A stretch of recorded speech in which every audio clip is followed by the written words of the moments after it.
PTV World. I'm your host Shahzad Raza. Indians warmongering at its peak, but it left no impact on Pakistan. The life is moving as usual in our country. We are holding the biggest cricket tournament in Pakistan, PSL, and whatever India is doing and trying to create differences or division within our ranks, it literally failed. And they are talking about, you know, conducting a strike in Pakistan, but probably they forgot what happened in 2019 when after a false flag operation they conducted so-called surgical strike inside Pakistan, only killing some trees and crows. And in return, Pakistan shot down two of their state-of-the-art aircraft, arresting one of their pilots and later on released him respectably. Business is as usual in Pakistan. There is no panic, there is nothing, no fear, and whatever design India had of achieving after that false flag operation, it was frustrated just because the Pakistani nation's resilience response against all Indian aggression in the past, and we always stood by our security forces, our civilian leadership, because we believe that we are a peaceful nation, we believe in a peaceful neighborhood, and we never had any wrong or malicious design against our neighbors. We wanted the peaceful resolution of all disputed issues, including the issue of the core issue of Jammu and Kashmir, but India never realized that fact. And now, just because of their own stupidity, I won't call it stupidity, but it is a very well-defined, crafted conspiracy against Pakistan for some political gains and otherwise. And I mean, of course, what they did and their stupidity, it once again internationalized the issue of Jammu and Kashmir, and now Pakistan is demanding the United Nations Security Council to not only hold independent and transparent investigation into that false flag operation, but also speed up the effort of resolving those core disputes. We are going to discuss all these points, and the political unity in Pakistan is unique.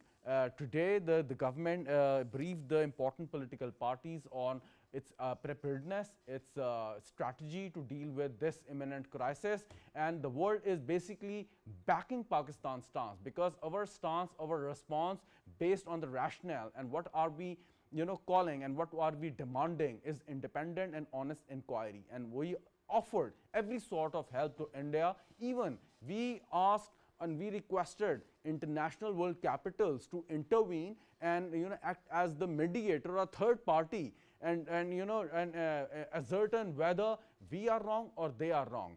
But whatever design they had against Pakistan, they would frustrate as they did in the past. We are going to discuss these topics, and in the studio I am being joined by Dr. Adil Sultan, needs no introduction, Dean at the Air University. Thank you so much, Dr. Shah, for joining us in the studio. Admiral Faisal Shah, another eminent defense analyst. You have seen him on the television. Thank you so much, sir, for your time as well. Hawaii Khan, another very senior analyst, and you have seen him on the Pakistan television screen time and again. Thank you so much, Hawaii Khan, as well. Dr. Adil Sultan Saab, the question is, we are the victim of terrorism. We lost more than 80,000 or maybe 100,000 plus lives during the last 2 decades. We lost billions of dollars in terms of the economic losses we suffered. And in most of those incidents, we found the footprints of India. We had the evidence that India was involved, creating that acts of sabotage inside Pakistan. And now they are blaming us, hurling allegations against us. I mean, it's mind-boggling. It's so stupid. I mean, it's ridiculous. How could they do it? Either they are very, what I call you, Urdu mein you call it the dheet, or what? I think the world is also saying the same thing, how ridiculous it is to go with the same playbook again and again. This is not the first time that India has blamed Pakistan. It has been blaming Pakistan for the past many years in several crises that we have experienced. The change under the current circumstances is that probably the international community is now demanding more from India.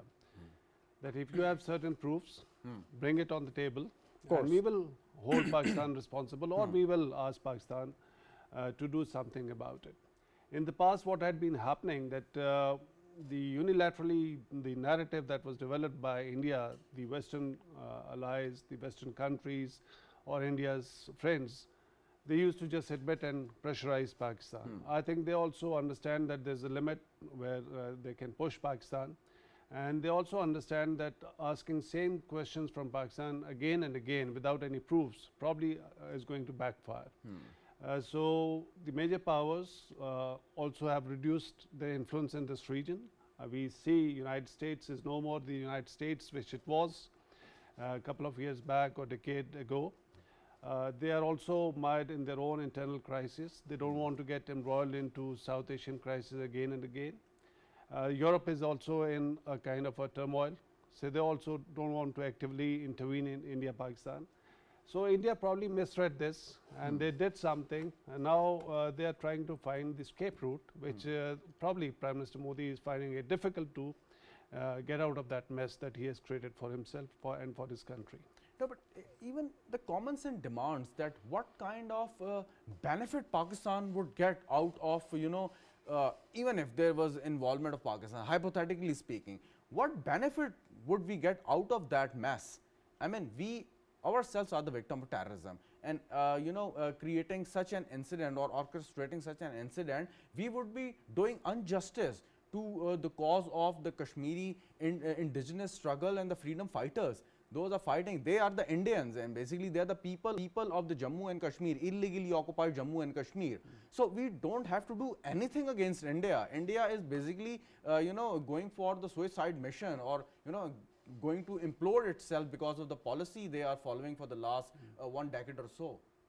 I mean, it's common sense doesn't demand that we are behind this incident. I mean, it's so funny to talk about even. So if common sense would be so common, Indians wouldn't be behaving the way they are behaving. So we know that.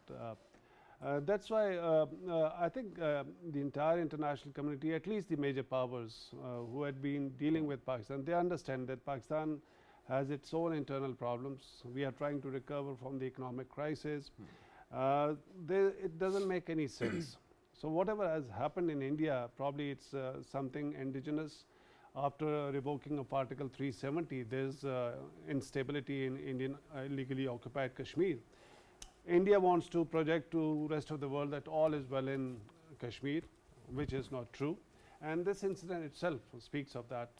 There's no stability in the occupied territory of Kashmir that the Indian forces are. So I think, yes, I agree with you. It doesn't make sense.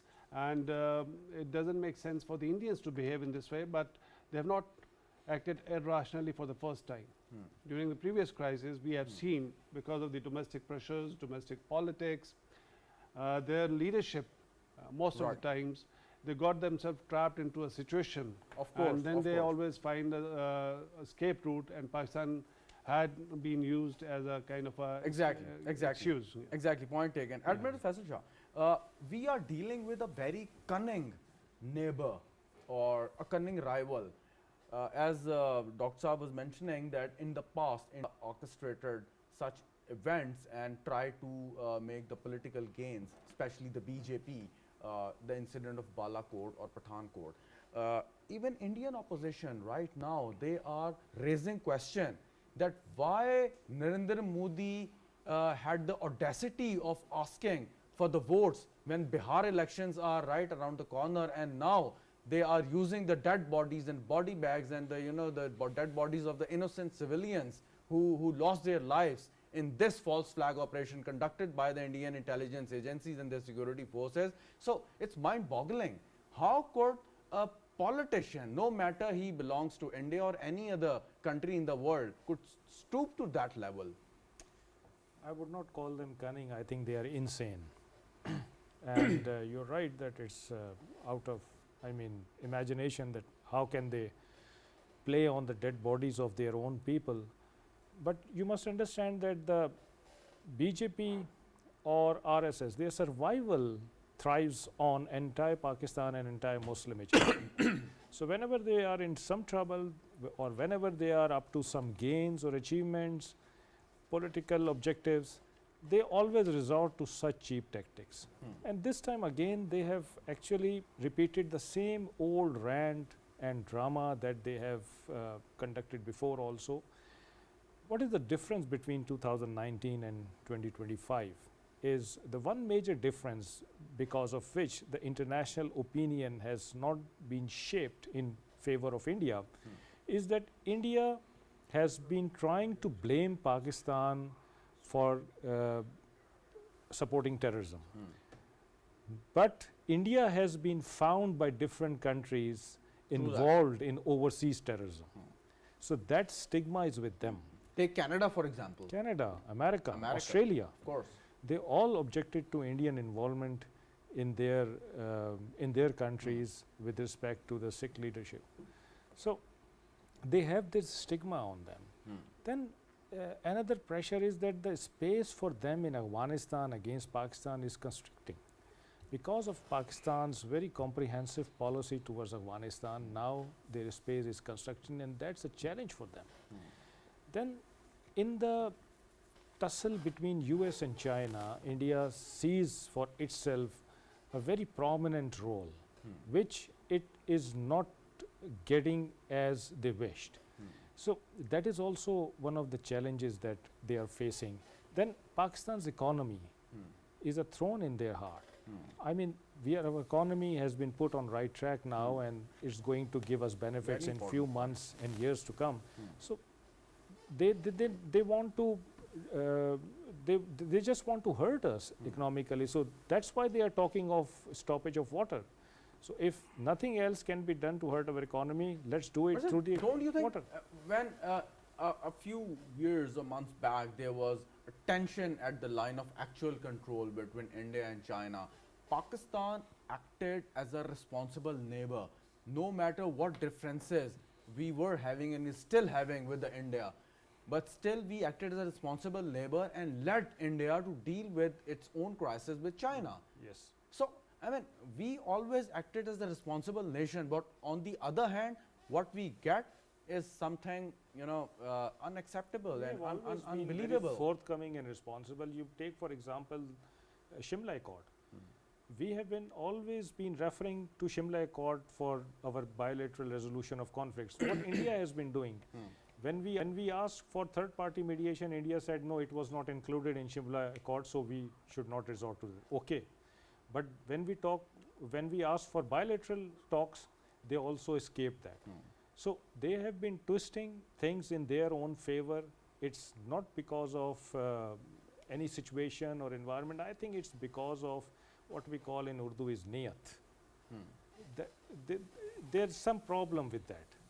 They just don't want to talk to Pakistan. They just don't want to resolve issues with Pakistan. As they want to unilaterally continue with this situation. Exactly, as they unilaterally suspended Indus Water Treaty, which they really cannot under the international law and as guaranteed by the World Bank.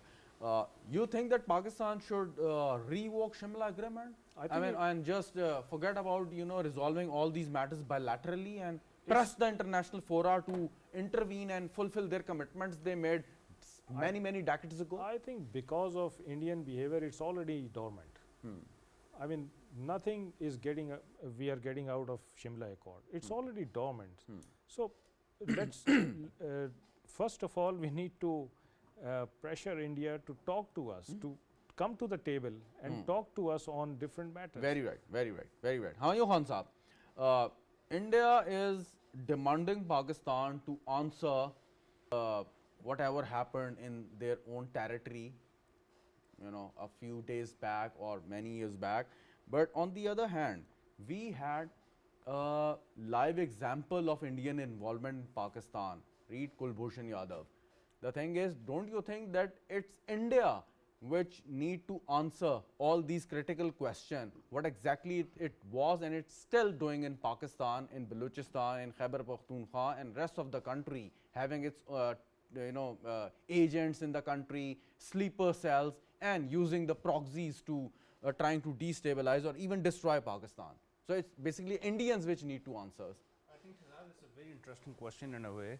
The world is watching us. What is happening for last 1 or 2 decades, that's self-explanatory for a lot of other nations which the way they are following us. Your question pertains to a very significant underlining or the silver lining in our relationship. And there's a difference to this answer. A lot of people have asked me this question when 2019 happened. We had Uri, we have Balakot, we have Pulwama. They're like aftermath of that, and now we have come to another unfortunate incident. To begin with, Pakistan has categorically said that we condone the act of violence which has happened in Pahalgam on 22nd of April. Innocent 26. We always condemn that, of course. Absolutely. Yeah. So this needs to be reiterated because Pakistan is the country which has lost thousands of lives. The figure is always like very fudge. We say 80,000, 90,000. I think the figure is more than 150,000. Again, that's my own understanding, focusing on a lot of international media and local media. The economic loss that Pakistan has suffered, this is up to the tune of $250 billion plus. Now, a country which has suffered so much, and the country which is the first one to say that once this unfortunate incidents of Pahalgam has happened, we want to have an impartial third party independent investigation, that shows our commitment. Coming back to your question, you know, I feel sorry for, I have a lot of Indian friends, by the way, a lot of friends in diplomatic circle and a lot of friends in academia. I talk to them, and when I talk to them, they give me the same answer unofficially because they can't say it publicly, that our government has in a frenzy. This is a very small playbook which they have for a very long time. 1 o'clock there's an incident, 1:05 they blame Pakistan, 1:07 they said it's Pakistan confirmed, and of course, but 1:10 what exactly happened? I mean, in the past there were voices, and there are still voices in India, sane voices in India, which were very vocal. Take Arundhati Roy for example. But now those voices are not heard at all. That's I mean, what very exactly happened? I mean, why that gag? Is the Modi government so powerful that they you know, those subjugated their own people? The It people has, like it Arundhati has, Roy? yes, absolutely, yes. And unfortunately, what we have seen is that, you know, under the garb of this so-called democracy, because the West see from the English-speaking channels and certain other ways that, you know, this is the most second largest or the first largest economy, but second largest after the US. So in that sense, I think where we have lost and where they have gained is because they have a huge media, they undermine us. And how they undermine us is like they sort of like subdue their own legitimate voices. And within that grab, what they have done is, and last like 10-15 months that I've been focusing too much, Indian media is basically an extension of the government, unfortunately. What I'm saying, that's exactly the question. Who controls Indian media? All those big corporations, the Adanis, the Ambanis, I mean, those are the two groups, Yes. you know, the biggest supporter of Narendra Modi government and got so much benefits, you know, during the last 10 years of the BJP rule. Unfortunately, yes, it's the economic benefit of this media frenzy, economic war that they have waged on the rest of the world. They're gaining benefit out of that. Indian media, So unfortunately, all those drum beatings are just for the petty political or the financial gains. That's it. only financial gain. Only financial Only gain. financial gain. For That's Modi's political and for the media groups financial. So it's nothing patriotic or anything. Okay, well, let me give you an example. 2 days ago, BBC got a complaint, and there was a complaint from the Indian Ministry of Foreign Affairs that, you know, the way they're reporting this Pahalgam incident is very bad. 2023, BBC was almost banned within the Republic of India, where they were reporting on a documentary where Prime Exactly. Minister Modi's Exactly. role in terms of his riots in Gujarat and how he treated not only his own population but the rest of the population. Correct me if I'm wrong, he was called the butcher of Gujarat. right? Not by us, Not by by us, of international course. media. Yes, I mean, even the United States of America banned his entry into its territory Only he was allowed after becoming the prime minister. And It's by so the way, funny. when we name this particular title, which was given to him by the West, we have blamed that, you know, how come we are doing it on the national TV, but this was given to him by international media, not us. Exactly. Dr. Saab, the question, now the BJP government is doing for petty political gains, and the media is, of course, trying to get maximum financial benefit out of this war frenzy drama being played by the Indian ruling elite. The question is, you think that India, which proudly claims to be the largest democracy in the world, in fact, it has converted itself into the largest dictatorship in the world, where the voices are gagged, no one is allowed to speak against the government, and all those rational voices, they were choked. And even India is not allowing any independent observer to visit the illegally occupied Jammu and Kashmir to look at the state of affairs over there and the plight of the people over there. In fact, in Pakistan, there is absolute freedom and liberty. Anyone can go to the Azad Kashmir and view what the people are living like. Yeah, I agree. With the arrival of BJP, things started to change. It started to go south, and we gradually saw this rise of extremism that we can say the Hindutva nationalism, because they mixed the religious ideology and nationalism together, and that's why you see there is a kind of a us against them kind of a situation. So the ruling BJP party, they have also benefited from this divide by targeting Muslims and promoting the Hindu radicals, the extremists, to take over the mainstream politics. And every day we see the kind of the riots happening in India. You mentioned about Gujarat, and subsequently we saw many such incidents. Now, what we see that, like you rightly pointed out, not only some scholars or the people who used to raise voice for the on the basis of humanitarian basis, the military journals, the retired military journals, if you see their interviews, I label them as media journals these days, because they are on the media every time and they are asking Prime Minister Modi to launch attack against Pakistan. The military has also been radicalized. If you see former senior military officer at the rank of Lieutenant General, so talking things or inciting that kind of a violence or instigating common people that Of course. India is being threatened by Muslim ideology or Muslim Pakistan. Or can we say saffronized? Yeah, you can label them, it's an extremist ideology. There are good Hindus as well. But the way BJP... But don't you observe a pattern in every cadre of Indian society, in judiciary, in the armed forces, in the parliament, everywhere there is a saffronization of people, and only the seed they have sown against Pakistan, the seed of hatred, it now becoming a fully grown tree, which is not only detrimental to the entire country but the entire region. Yeah, under Modi's BJP, because the BJP under other leaders was slightly different. They were a bit more moderate. But under Prime Minister Modi, everything has been radicalized. And if somebody is not following that ideology, probably they're not benefiting from that system. And that's why the military leadership, the diplomats, we see the foreign minister also at times becoming more hardline even than Modi. So that's the kind of... Is it because the anti-Pakistan sloganeering is an easy sell in India, even especially before in the important elections, whether the state or the general? Like I said, BJP has always thrived on anti-Pakistan sentiments. So that's why I distinguish Modi's BJP from the predecessors. They were a bit different, as Vajpayee, so and others also. So that's how they have radicalized, and they have sold this anti-Pakistan sentiment. And even Muslims in India, who are at times rational, they are considered more sympathetic to Pakistan, and they are also victimized or penalized in India.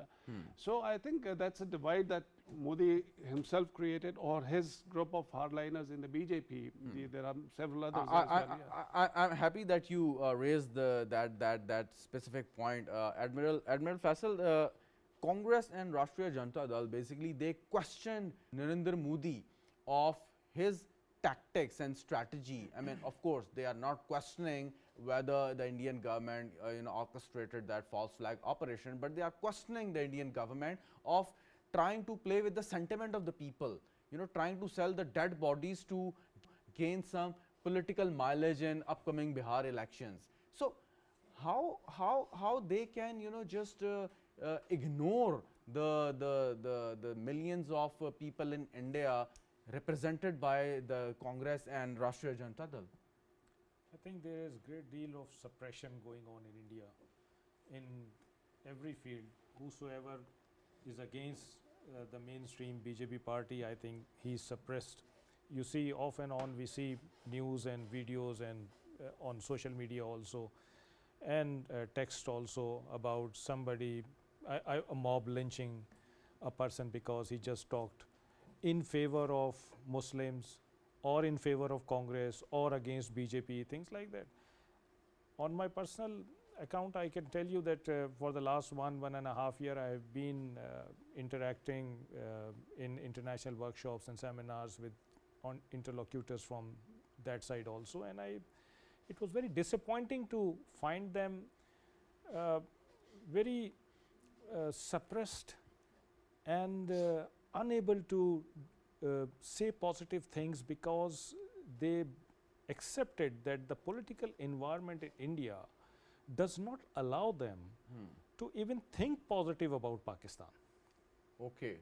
So they are programmed in a way that they would not say anything rational, and they would always having a lens even against even if they wish to do that, they just can't do it, because they know when they go back, what treatment they will be meted with. So that's an irony of fact in a society. When you stop people from saying the right things, you actually stop them from thinking. So thinking India is somewhere in the past. It's what BJP wants, it's what their ideology, their narrative, But people have exactly. to buy that. But sir, don't you think that that strategy of radicalizing your own society, your own people, it's self-destructive? It would ultimately lead you to a situation where you would implode, not explode. That's what we are seeing now. I mean, this drama is being repeated for the third time, and you see how much support it has garnered from inside India. There are voices inside India who have questioned the validity of government's claim, Indian government's claim. They are asking so many questions which Indian government and their military services and police service have not been able to answer. There are no tangible evidences. What international community has been asking. But why would we go to that extent and conduct that hard labor when Narendra Modi and ilk, they are enough to destroy India by themselves? Yes, of course, they are there. Why don't they understand that we don't have to do any hard labor? You guys are enough for yourself. Because twice before, they could get some benefit out of such episodes. So they tried for the third time also, same script, same text, not even a single change. But this time, India was different. Exactly, exactly. Humayun Khan Sahab, you remember when that unfortunate and unprecedented incident occurred in Pakistan years ago, and terrorists, they attacked army public school and killed so many innocent children, and we saw Pakistani nation stood united against that threat and all those radicalized elements. And after that event, now when India is trying to invade or threatening to invade Pakistan, we are seeing that sort of political unity and across the board harmony. among the Pakistani people and the nation. And right now, DG ISPR and Information Minister, they are basically briefing the political leaders of the government strategy, plans, and the preparedness of our armed forces. So, in fact, India did us a favor, giving us another opportunity to show how united we are against all the threats, existential threats facing Pakistani people, nation, economy, and our principles, which on which we achieved our independence years ago. Absolutely. I think, Shahzad, there is a miscalculation on the part of the Prime Minister Modi's government. There was this disbelief that, we do have issues. There's no doubt about that. Pakistan is undergoing a lot of changes. We have economic issues, we have political issues. But the understanding on the Indian part was that, this time the government and the people are not united together. And that's basically a very grave miscalculation that they have done. And they were focusing on this Clausewittian concept of Trinity, where the people and the government and the army were not united. And unfortunately for them, and fortunately for us, wherever and whenever there's a crisis in Pakistan, the entire nation stands behind the leadership of whatever who is ruling the government, be it military, be it civilian, and be it like the system that whatever there is. So that was one miscalculation. Now there is another miscalculation that from last 10 years, we have different incidents within our common history between India and Pakistan, and particularly Admiral Sahab has just alluded to that. We have Uri, we have Balakot, we have Pulwama, and then the reaction. India was basing its reaction on that. Pakistan in the last 1 decade has been trying to talk to Indians, has been trying to have a restrained policy vis-a-vis when it comes to India, that we want dialogue, we want de-escalation of issues. Exactly. We always wanted de-escalation. We always behaved in a manner which every responsible neighbor should have. But not anymore. I mean, not anymore. But the question is, we lost so many precious lives in a Jafar Express terrorist attack. Happened a few weeks back. I mean, there were a number of attacks against the security personnel across Pakistan, in Balochistan especially, and Khyber Pakhtunkhwa. And in every incident, there was solid evidence about the involvement of the Indian intelligence agencies. And we shared those evidence with the diplomatic community and at every important international forum. So, India never bothered to answer against all those, incidents which occurred, and in which the involvement of India was very visible. So again, you think that we should behave like a very docile kind of a neighbor, despite whatever they are doing with us? No, I think in my understanding now things have changed.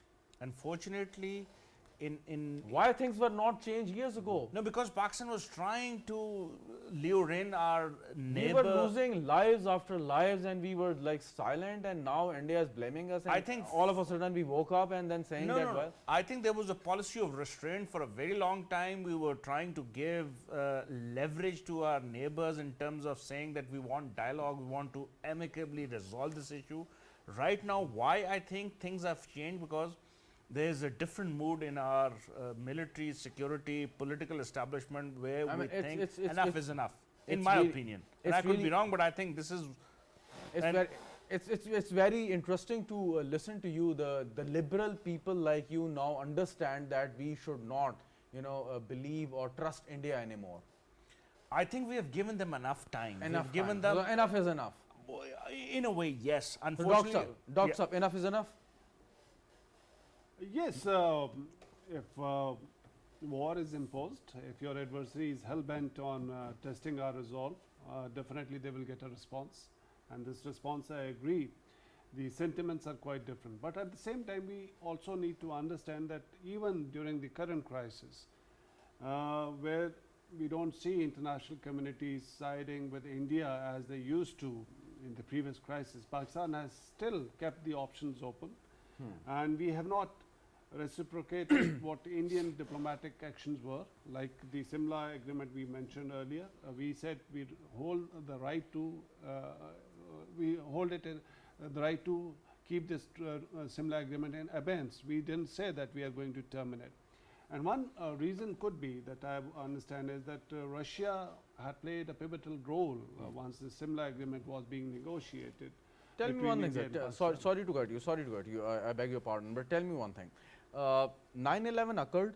Almost 3,000 people lost their lives, and United States of America, with the help of the entire international community, invaded Afghanistan and killed thousands and thousands of people. Yeah. Just because 3,000 Americans lost their lives. Of course, no one can endorse or support that horrendous act of terrorism, whatever occurred in New York at the Twin Tower. But my question, when we had solid evidence that India was involved and RAW was involved in the killing of so many Pakistani innocent people, and we were silent. Why? And you think this is the time that we should not, keep our mouth shut, and we should speak up, and we should act as best as possible in our interest? I'll definitely answer to that, but if you allow me, let me complete the previous Simla agreement, why it is important and why India is isolated in this particular instance. You saw this statement from Foreign Minister Lavrov today. He's not siding with India. And Pakistan, by not terminating the Simla agreement, is also indicating to Russia that we honor that something that you facilitate. I think the Russians also appreciate that, and that's a diplomatic maneuver that the country should do at this moment. I'm not a diplomat, but that's my assessment. Sure. And that's how you get support of the major powers. The Russia sees Pakistan as now more responsible. It is honoring a commitment, whereas India is not honoring its commitment by abrogating the IWT, which the international third party, there is a third party in that. So that's how I think we should be doing this. And once talking about the loss of lives and why Pakistan didn't behave the way United States, we are not United States. We have to be realistic that we live in a We are not the children of lesser God, sir. We are not. By no means I am saying that. Pakistanis are as important, or their lives are as precious of any other country, any other person of any other nationality.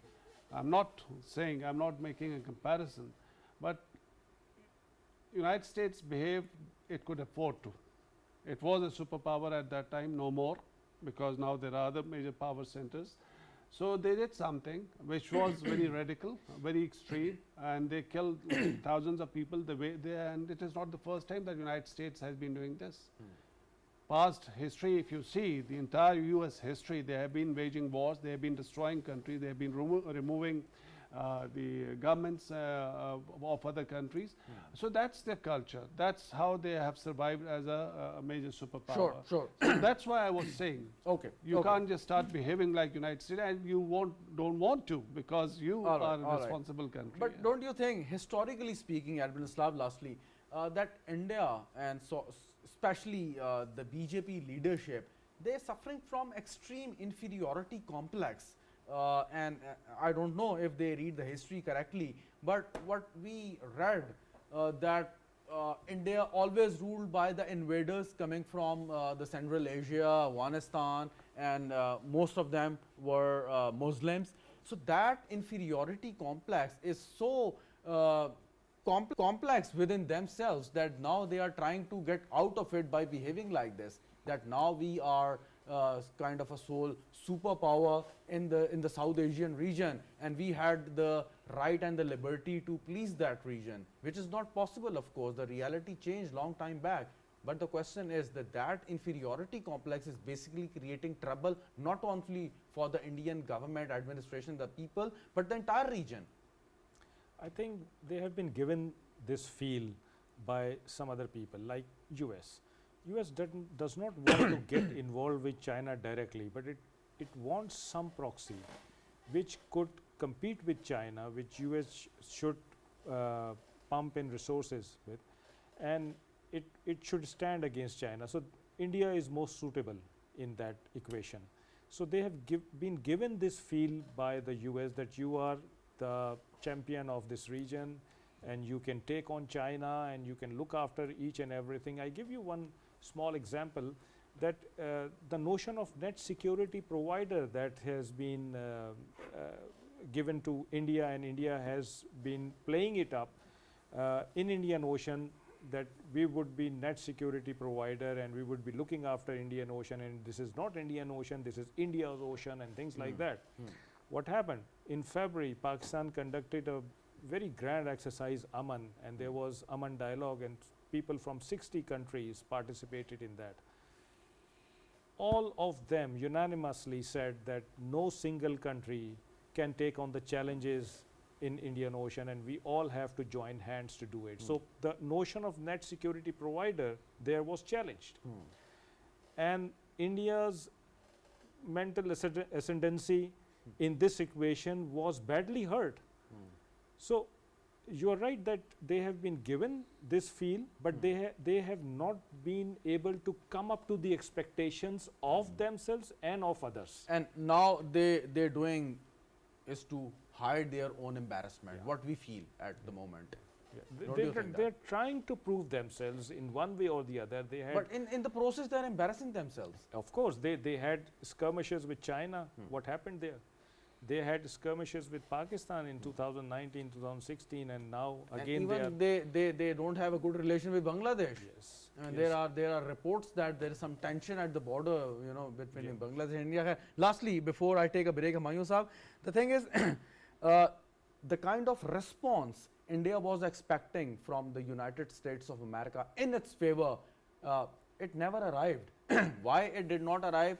This is the question. And on the social media, I saw some fake or maybe orchestrated statement of President Donald Trump, maybe through some artificial intelligence, that Mr. Trump was threatening Pakistan that if you invade India, that I will see you. That was a fake statement, of course, circulating on the social media. But why the United States of America, despite its all stakes, so many Americans living in India, and India is their frontline state against China, is not forthcoming? What exactly happened? Why Indians' expectation failed on that front? I think, Shahzad, there's a change in the geopolitics of the world, and particularly to answer to your question, I think there was a strategic miscalculation, and that's exactly when you asked me the previous question. I said currently the situation has been very different geopolitically speaking compared to what it was in 2019. There India thought that there's no crisis management mechanism between India and Pakistan.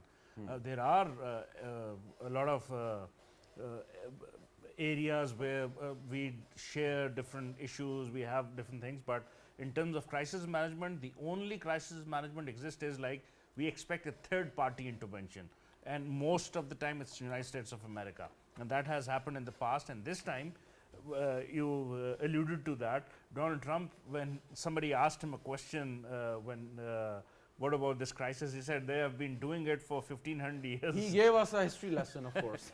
It was a very funny anecdote that he gave us, but that's exactly, it was a strategic miscalculation. There was this supremacist ideology of the Hindutva politics that Prime Minister Modi has been playing for a very long time. That was also a miscalculation. There was this shift in Western response in terms of the crisis that we are seeing. So no American fleet is coming in aid of India. Unfortunately for them, and fortunately for this entire crisis, I think there was a very cohesive response to what is happening. Let me give you a very brief. There was this article in the New York Times on 27th of April, which the title was "India seems to be building its case for striking Pakistan." And it's very funny what they quoted. They said the lack of strong evidence offered so far, analysts and diplomats said, pointed to one of the two possibilities, that India needs more time to gather information about the terrorist attack before striking Pakistan, or in time of a particular chaos on the world stage, it feels little need to justify to anyone the action it needs to take. So now that shows the mentality as of now which is prevailing in the Indian administration, that we don't care. We just want to attack Pakistan. Unfortunately and fortunately, in many senses, it's not going to happen. We are very well prepared, and the entire international community is looking into the situation, and the terminology being used by the bigger player is Please maybe de-escalate the situation. maybe they are trying to find the hides out of the crows and some new nest which they would shoot as they did in Balakot long time back. So anyways, viewers, we are going to take a short break, and after the news break, we will continue our discussion. Do stay with us.